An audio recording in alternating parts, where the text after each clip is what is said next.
Most students who are preparing for an MBA, etc., tend to believe that marketing is all about creating ads, creating jingles, writing scripts, buying media on television. Well, unfortunately, let me break the news. It is not. It may be a small fragment of what people do, what companies do as part of the marketing, but it is certainly not the only part. Yes, glamorous, yes, but not the only part. There's a very nice saying which tends to capture this.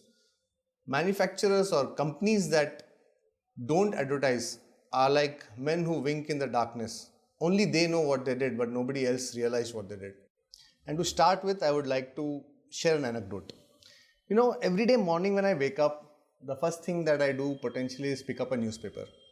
And these days, what do I see? A large jacket ad of some company trying to sell something over the weekend.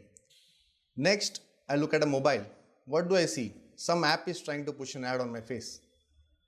Over the period of time, as I get into my car and put on the radio, there's some radio ad going on. As I move forward and peep out of the window, there's a huge hoarding, again trying to sell something to me. So on and so forth. As you go all the way to your office in the first 1 hour, I think we're exposed to at least 15 to 20 different media and potentially hundreds of brands trying to peddle their wares. So is there a method to this madness? Why do some people advertise on television? Why do some people give out radio jingles? Why do some people advertise on newspapers? What is it? And how do companies decide what to do?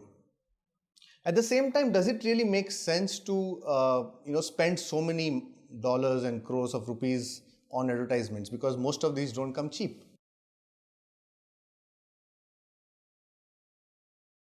Without jargonizing, there are at least 6 M's to marketing that one should be cognizant of.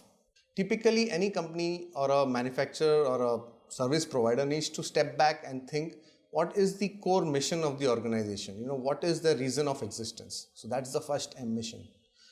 Once you configure that, figure out who is your market. Who are you going to sell your product or service to? What is your target group, consumer group? That's your second M, the market.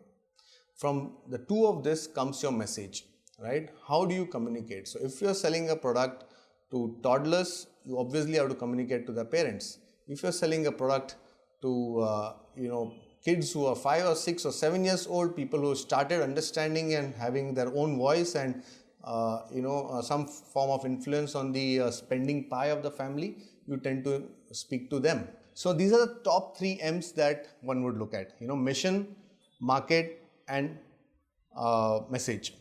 Once you configure these 3 M's is when you come to the next 3 M's, which is what is the medium that you choose, right? Because to talk to a different consumer with a different message, you obviously need to configure the medium around it. Second very important item is how much is the money that you want to put behind your communication program, right? How much do you want to spend? And to top it off is the measurement. Most people talk about the 5 M's, right? And even we practitioners typically tend to ignore the 6th M, which unfortunately or fortunately is the most important M, which is measurement. How successful were you in your campaign, right? You got your messaging right, you chose some media, you got your jingles and brand ambassadors and so on and so forth. But unless it impacted the awareness of your company or your brand or the consumption of your product, I think the success of the entire marketing campaign would depend on how well it performed in terms of the return on your investment. So the last M is the measurement, which again becomes extremely important. And it's a closed loop cycle, right? So every time you measure, you tend to revise your next campaign suitably, right? And as we move from traditional medium to the age of digital and social medium, the measurement aspect has become far more instantaneous than it was ever before, right? You know immediately what your target consumer is thinking, whether is he sharing, is he liking, is he disliking, is he commenting on your various posts and advertisements will automatically in a way tell you how your campaign has fared.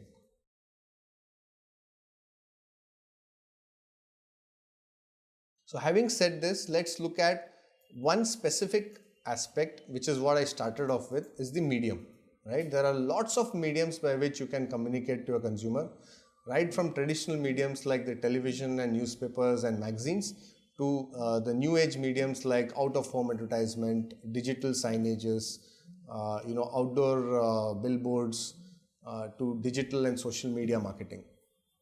However, before we get into that, let us try and bucket each of these mediums into 4 or 5 different buckets depending on the characteristics of the mediums, right? So the first parameter that I would want to look at is the medium a mass medium or a intimate medium, right? When I say mass medium, it means that does one set of communication that you push out goes to every type of customer, or are you able to identify and selectively push out your message? If you were to look at these two parameters, obviously television tends to be largely a mass medium, right? Newspaper again becomes a largely mass medium. However, social media, digital media, movies, in placement within movies or theatre hall, etc. become kind of niche medium. The other axis that I believe is relevant in this time and age is your consumer able to respond back to your messaging, right? So again, when you look at a traditional medium like a television or a newspaper ad, more often than not, the response mechanism is quite weak, right? Your consumer reads the message, whether he likes your message, dislikes it, is irritated by it. You really don't have a way of finding it out till you see some form of input coming back to you in the form of increase in sales and so on and so forth. But increase in sales or decrease in sales could be linked to a whole lot of other parameters as well, right? So in all likelihood, the marketing communication response from the consumer is fairly unknown. And on the other extreme, as I mentioned a few minutes ago, was where you instantaneously know what is happening in the consumer's mind, right? And the consumer is able to give back his likes, dislikes and feedback to instantaneously. There are traditional mediums of communication as well, which used to have a lot of response mechanism, like the direct marketing channels, right? So if you get a call, largely you get calls from some or the other bank or a credit card company trying to sell a product or trying to sell a loan to you, which is usually uncalled for. But the person at the call center instantaneously knows whether you want the product, you don't want the product, or you hate my organization. The medium should ideally blend the traditional one-way communication vis-a-vis some form of reverse feedback mechanism, which helps you fine-tune your marketing channels as you go along.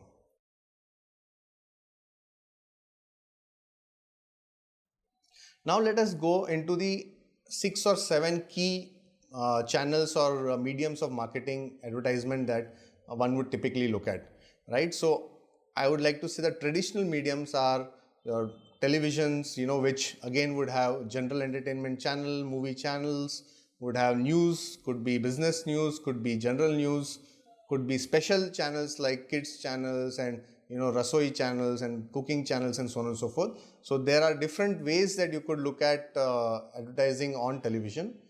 Within print, you have your main lines, and then you have which are your Times of Indias of the world and Hindustan Times of the world, or you would have your business dailies, which are like Economic Times, and people largely professionals tend to read this who have an interest in business. You would have your regional publications, which could be Hindi, vernacular in nature, or English, but catering to a small geography or a smaller geography, not a pan-India presence. Within print, you also have magazines, which could be traditional magazines, could be general news, business news, could be trade periodicals, which are very specific, could be construction related specific trade periodical, or could be, legal professionals related. So depending on who do you want to address, you can pick up, some of these magazines or types of medium. Then you have radio, which is now an extremely popular means of communication because it tends to have the best of both worlds. It is fairly targeted in nature because most radio channels are fairly regional. At the same time, because the cost is not very prohibitive, you can increase the frequency of your communication on radio. Yet at the same time, there are obvious flaws, like there is no video, there is only a audio messaging that is possible, and then it also tends to clutter the communication, because there's too many people advertising on radio. Recent mechanisms of communication would obviously include digital, where you would use various forms of ads and banners and stuff like that on your websites or somebody else's website. And then you have the social media like Facebooks and Twitters and WhatsApps of the world, where it tends to get far more interpersonal in nature, far more targeted in nature.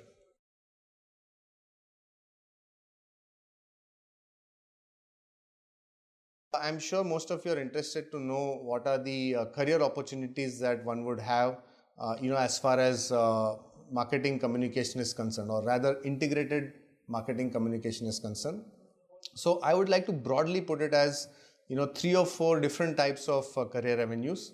One is on the, as we like to call it, the client side, which is where you're working for a organization which is the producer or the seller of a product. It could be, on the creative side or planning side. It could also be on the PR or communication side, but essentially you're working for a brand where you're deciding, you're on the client side, right? You're the client in a sense. The second opportunity typically comes with agencies. Agencies could be ad agencies or media buying agencies. It could be PR agencies, but in a sense here you have the luxury of working with multiple brands and multiple companies with different life cycle stages, but at the same time you are providing a service to a set of clients. Yeah, so broadly I would say that these are 2 broad categories, and third, of course, you could work for the media companies themselves, right? The platform which carries this communication. So you could be working in the sales or creative or production team of a television channel or a newspaper, or could be working for any of the .coms which are providing digital and social media communication channels.